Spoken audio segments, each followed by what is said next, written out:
तो आज हम एक ऐसे केस की तफसील में जाएंगे जो सुनकर रोंगटे खड़े हो जाते हैं। यह है ज़हरा कदीर का केस। एक ऐसी कहानी जिसमें मोहब्बत भी है, धोखा भी, और एक ऐसा जुर्म जिसका तसव्वुर करना भी मुश्किल है। ये जो जुमला है ना, ये सिर्फ अल्फाज नहीं है, ये एक ऐसी कड़वी सच्चाई है जिसका सामना पाकिस्तान में न जाने कितनी ही खवातीन को रोज करना पड़ता है। ज़हरा की कहानी वो इसी निज़ाम की एक इंतहाई दर्दनाक मिसाल है। एक ऐसा निज़ाम जहां इज्जत को इंसान की ज़िंदगी से भी ज़्यादा अहम समझा जाता है। तो इस कहानी की शुरुआत होती है एक बहुत ही होलनाक दरियाफ्त से। और ये दरियाफ्त कहाँ हुई? डिस्का, पाकिस्तान में 10 नवंबर 2024 को। कहानी का आगाज़ किसी घर से नहीं बल्कि एक ऐसी जगह से होता है जहां आमतौर पर कहानियां ख़त्म हो जाती हैं। डिस्का के एक गुमनाम नाले से, जहां एक बहुत ही भयानक राज दफन था। तो देखें इस शाम हुआ क्या था। शाम के 5:15 बजे एक लड़के को नाले में एक मशकूक सा सफ़ेद बैग नज़र आता है। ठीक 15 मिनट बाद जब कुछ लोगों की नज़र बैग से बाहर निकली एक जली हुई उंगली पर पड़ती है तो वो फ़ौरन पुलिस को फ़ोन कर देते हैं। 6 बजे तक पुलिस और रेस्क्यू टीमें पहुंच जाती हैं और 7 बजे तक इसी पानी से 3 भारी बदबूदार बैग निकाले जाते हैं। मतलब एक आम सी शाम देखते ही देखते एक ऐसे जुर्म की तहकीकात में बदल गई जिसने पूरे इलाके को हिला कर रख दिया था। अच्छा, जब इन बैग्स को खोला गया तो अंदर क्या था? पहले बैग में एक इंसानी कंधा और जली हुई उंगलियों वाला हाथ, दूसरे में पेट का हिस्सा, दोनों राने और खून में लिथड़ा हुआ कपड़ा, और तीसरे में एक इंसानी चेहरा जो इतना जला हुआ था कि पहचानना नामुमकिन था। कुल 25 टुकड़े। अब आप सोचें, इस खौफनाक मंजर के पीछे सबसे बड़ा सवाल तो यही था कि आखिर ये लाश किसकी है, किसके साथ इतनी बेदर्दी की गई। तो अब इस बेनाम जिस्म को एक पहचान देने के लिए, एक चेहरा देने के लिए हमें उस औरत की कहानी जाननी होगी जिसकी ज़िंदगी इतनी बेदर्दी से ख़त्म कर दी गई, यानी ज़हरा कदीर की। तो ज़हरा की कहानी क्या थी? 2019 में 25 साल की उम्र में उसकी शादी अपने कज़न कदीर अहमद से हुई जो सऊदी अरब में काम करता था। कुछ ही महीनों बाद वो भी अपने शौहर के पास सऊदी अरब चली गईं।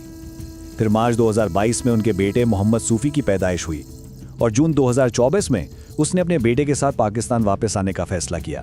यानी एक आम सी जिंदगी जिसमें एक नए मुल्क में एक नया खानदान शुरू करने की उम्मीदें थीं, एक बेहतर मुस्तकबिल के ख्वाब थे।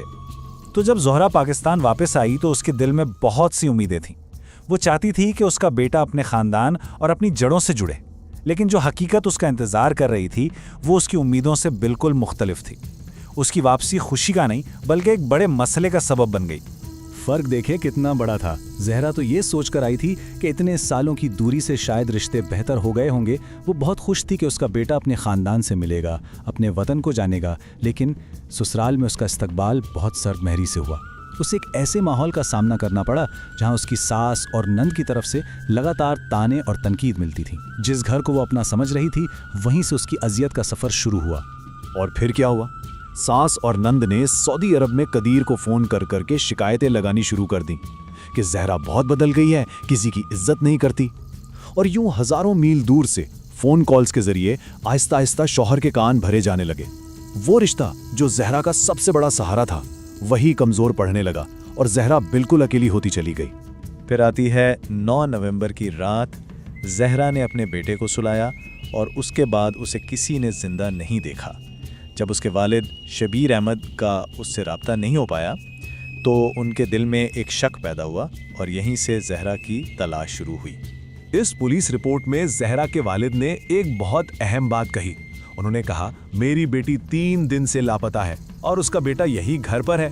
ससुराल वाले तो कह रहे थे कि वो भाग गई है, लेकिन एक बाप का शक बिल्कुल ठीक था। भला कोई माँ अपने छोटे से बच्चे को इस तरह कैसे छोड़कर जा सकती है? यही वो सवाल था जो उनकी कहानी पर शक पैदा कर रहा था। और फिर तफ्तीश तेजी से आगे बढ़ी। 12 नवंबर को वालिद ने FIR दर्ज करवाई क्योंकि ससुराल वालों का कहना था कि ज़हरा घर से कीमती सामान चोरी करके भाग गई है। अगले ही दिन 13 नवंबर को पुलिस ने इस केस को नाले से मिलने वाली लाश से जोड़ दिया और 14 नवंबर को ज़हरा के वालिद और उसके बेटे के DNA से यह साबित हो गया कि वो लाश ज़हरा की ही थी। अब शक की सुई सीधा उन लोगों की तरफ घूम गई जिन्होंने उसे आखिरी बार जिंदा देखा था, यानी उसके ससुराल वाले। पुलिस ने जब तफ्तीश शुरू की तो केस एक ऐसी साजिश की तरफ गया जिसकी बुनियाद लालच पर थी। और इस साजिश का पर्दाफाश कैसे हुआ?